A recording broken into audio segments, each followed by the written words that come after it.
You are standing at the bank counter on a Wednesday afternoon. You have been sending money home every month for years. Same bank, same process, same amount, sometimes more, sometimes less. Today, you need to send a larger amount. Your mother needs a medical procedure. Your family cannot wait.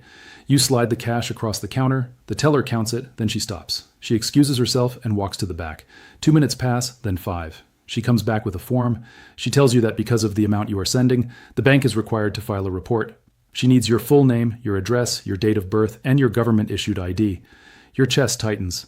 You have done nothing wrong. This money is yours. You earned it legally. You are sending it to your own family. But you do not know what this report is. You do not know who receives it. You do not know if it connects to your immigration file. And you do not know that the way you answer the next 3 questions and the decisions you make in the next 30 days can determine whether this stays a routine bank transaction or becomes something much more serious.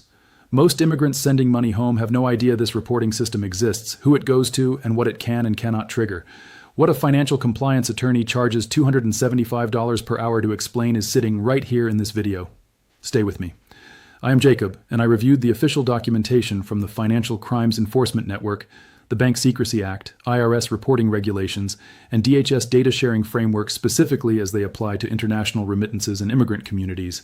Everything here comes directly from fincen.gov, irs.gov, and published federal law. Before we go through this, the rules around money transfers and how they connect to immigration enforcement are being discussed more right now than at any point in the past decade. Most of what is being shared in WhatsApp groups is either incomplete or outright wrong. Subscribe and turn on the notification bell so accurate information reaches you before a rumor does. And join our WhatsApp community, link in the description, where we share confirmed financial and immigration updates the moment they are verified. Now let me show you exactly what the $10,000 rule is, what it actually does, and what your rights are.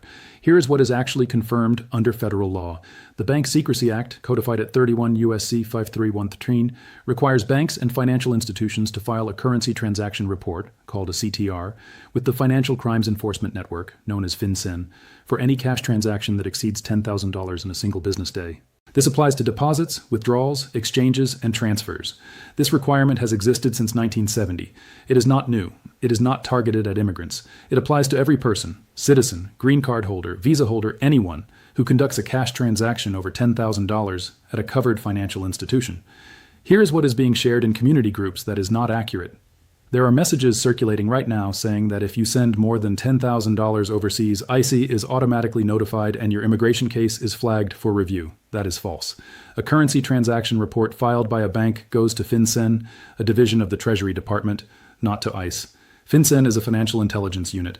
It analyzes patterns of financial activity for signs of money laundering or financial crimes. A single CTR filed because you sent money to your family does not automatically go to ICE, does not automatically trigger an immigration review, and does not automatically create a problem for your immigration case. What can create a problem is a separate and very different report, and that is what most people sending money home do not know about. I will get to that in a moment. Now let me break down exactly what you need to know, one rule at a time. The first rule is the currency transaction report threshold and what it actually means for you. As I just explained, any single cash transaction over $10,000 triggers an automatic CTR filing by the bank. This is the bank's legal obligation, not yours. You do not file this report. You do not request it. You do not have the option to prevent it. The bank files it automatically. Your obligation at that moment is only to provide accurate identification when the bank asks for it. Your legal name, your address, your date of birth, and a government-issued ID. Provide that information accurately and completely. Do not refuse. Do not give a false name or a false address. Providing false information during a CTR process is a federal offense under 31 U.S.C. 5324 that is far more serious than the transaction itself. Immigration attorneys and financial compliance lawyers charge $250 per hour to explain exactly this to clients before they make a mistake at the bank counter. You now have the same information. But the CTR is not the report that most directly affects immigrants sending money home. The second rule is the suspicious activity report, and this is the one that matters most for this community. A suspicious activity report, called a SAR, is a completely different report that a bank can file at any amount at any time when a transaction appears unusual, inconsistent with a customer's normal pattern, or structured in a way that suggests an attempt to avoid reporting thresholds. SARs go to FinCEN and can be shared with law enforcement, including DHS, under specific legal circumstances. Here is what triggers a SAR that most people sending money home do not know: structuring. Structuring means deliberately breaking up a large transaction into smaller amounts to stay under the $10,000 reporting threshold. For example, if you normally send $500 a month and suddenly you send $9,500 three times in 1 week, that pattern can flag a SAR. If you send $9,000 on Monday and $9,000 on Tuesday because you heard that 10,000 triggers a report and you are trying to avoid it, that is federal structuring under 31 U.S.C. 5324, a criminal offense. The law does not require that you intend to launder money. The act of deliberately staying under the threshold to avoid reporting is itself the crime. Never say to a bank teller or to anyone, "I am splitting this up so it does not trigger the report." Never send amounts that are consistently and deliberately just under $10,000 after previously sending normal smaller amounts. If you have a legitimate large transfer to make it in one transaction, provide your ID accurately, and let the CTR process run its course. A single CTR with accurate information is a routine administrative event. A SAR for structuring is a federal law enforcement matter. The third rule is the international wire transfer reporting that applies specifically to transfers sent abroad. Under the Bank Secrecy Act and FinCEN regulations, financial institutions are required to collect and retain specific information on international wire transfers of $3,000 or more, including sender name, sender address, sender account number, and recipient information. This information is retained by the institution and is accessible to FinCEN and law enforcement under proper legal process. This does not mean every wire transfer is being reviewed. It means the records exist and are accessible if a legal investigation is opened. For the vast majority of immigrants sending money home to family, this record exists and goes no further. What changes that is the structuring behavior described in Rule 2 or a separate legal matter that causes law enforcement to request your financial records through proper process. The exact words to use when you are at the bank and the teller tells you a CTR is being filed are these: "Thank you for letting me know. Here is my identification. The transaction is a wire transfer to my family in your country." Say that. Provide your real ID. Do not elaborate on your immigration status. Do not ask whether this goes to immigration. Do not ask to cancel the transaction out of fear. The transaction itself is legal. The CTR is the bank's administrative obligation. Your job is to provide accurate information and complete the transaction. The fourth rule is the FBAR, Foreign Bank Account Report, which affects immigrants who have financial accounts in another country. If you are a U.S. person for tax purposes, meaning you are a U.S. citizen, a green card holder, or a resident alien, and you have bank accounts, investment accounts, or financial accounts outside the United States with a combined value exceeding $10,000 at any point during the calendar year, you are legally required to file a FinCEN Form 114 called the FBAR with the Treasury Department by April 15th of the following year. This is a separate obligation from your tax return. Many immigrants with savings accounts, pension accounts, or property-related accounts in their home country do not know this requirement exists. The penalties for failing to file an FBAR are severe, up to $10,000 per violation for non-willful failure, and significantly more for willful failure under 31 U.S.C. 5314. This is a tax compliance issue, not an immigration issue directly. But an unfiled FBAR that surfaces during any government review of your finances, including an immigration background check, creates a documented compliance gap that complicates your record. Consider what happens when someone does not know this rule. A permanent resident has a savings account in his home country where his parents deposit his share of a family inheritance. The account reaches $12,000 over the course of a year. He does not know about FBAR. He does not file. 3 years later, he applies for naturalization. During the background check process, his foreign account appears through the information sharing systems DHS uses. There is now an unexplained foreign financial account and 3 years of unfiled FBARs in his record. His naturalization application is delayed significantly while the issue is investigated. That delay was completely avoidable.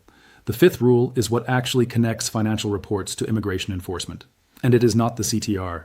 The connection between financial activity and immigration enforcement happens when a SAR or a pattern of financial activity becomes part of a broader law enforcement investigation that then involves DHS or ICE. This is not automatic. It requires a legal process. It requires a specific investigation. A single wire transfer to your family, even a large one, does not create this chain on its own. What creates this chain is a pattern of financial behavior that raises money laundering or fraud flags, or a separate criminal matter that causes investigators to pull financial records as part of a broader case. For the overwhelming majority of immigrants sending remittances home, none of this applies. The risk is real, but it is specific. And now you know exactly what it is. Here is your exact step-by-step plan for sending money home safely and legally. Step 1. If you need to send more than $10,000, send it in one transaction. Do not split it up. Provide your real ID at the bank. Let the CTR process happen. It is routine. Step 2. Never deliberately send amounts just under $10,000 to avoid a report. That is federal structuring, and it is a crime regardless of where the money came from. Step 3. When the teller informs you a CTR is being filed, say exactly this. Thank you for letting me know. Here is my identification. The transfer is going to my family. Provide accurate information. Say nothing else about your immigration status. Step 4. If you are a green card holder or resident alien and you have any financial accounts outside the United States, savings, pension, investment, or property related, check whether the combined value ever exceeded $10,000 in any calendar year. If it did, consult a tax professional about filing any outstanding FBARs through the IRS Voluntary Disclosure Program before the issue surfaces on its own. Step 5. Use licensed registered money transfer services for international remittances. In the United States, money transfer operators must be registered with FinCEN. Registered operators include wire services at banks, Western Union, MoneyGram, Remitly, Wise, and similar licensed platforms. Do not use unlicensed informal money transfer networks, called hawala systems in some communities, because transactions through unregistered operators can raise SAR flags that licensed transactions do not. Step 6. Keep records of all international transfers you send, the date, the amount, the recipient, and the purpose. If your transfer records are ever requested, having organized documentation demonstrates consistent, legitimate family support. Here are the free resources that support everything in this video: FinCEN official information on CTR and SAR requirements, FinCEN.gov, FBR filing information and Form 114, FinCEN.gov, FBR, IRS FBR information and voluntary disclosure, IRS.gov, FBAR, IRS free tax help for low-income filers and immigrants, IRS.gov, VITA, Immigration Legal Aid by Location, immigrationadvocates.org, National Immigration Law Center, NILC.org, BIA accredited representatives, justice.gov, EOIR, recognized organizations. One important warning before I close. There are people in immigrant communities charging fees to help families send large amounts of money home through informal channels, specifically to avoid bank reporting. They describe this as a service. It is not. Using an unregistered money transfer operator and structuring transactions to avoid reporting thresholds are both federal offenses. The person charging you for that service faces criminal exposure, and so do you if you knowingly participate. There are also fake financial consultants telling immigrants that they can keep foreign accounts off the IRS radar for a fee. There is no legal way to hide a reportable foreign account. Use licensed institutions. File what is required. If you are behind on FBR filings, the IRS has voluntary disclosure programs designed exactly for people who did not know they had to file. Use those programs. They exist to help you come into compliance without criminal exposure. Now I want to hear from you. Did you know about the structuring rule before this video? Have you ever had a bank ask you to fill out paperwork during a transfer? Drop your question in the comments below and tell me. Which country do you send money to? Which state are you watching from? Your question may become the next video on this channel. I am Jacob. You have rights in this country. Knowing them is not defiance. It is protection. Take care of yourself.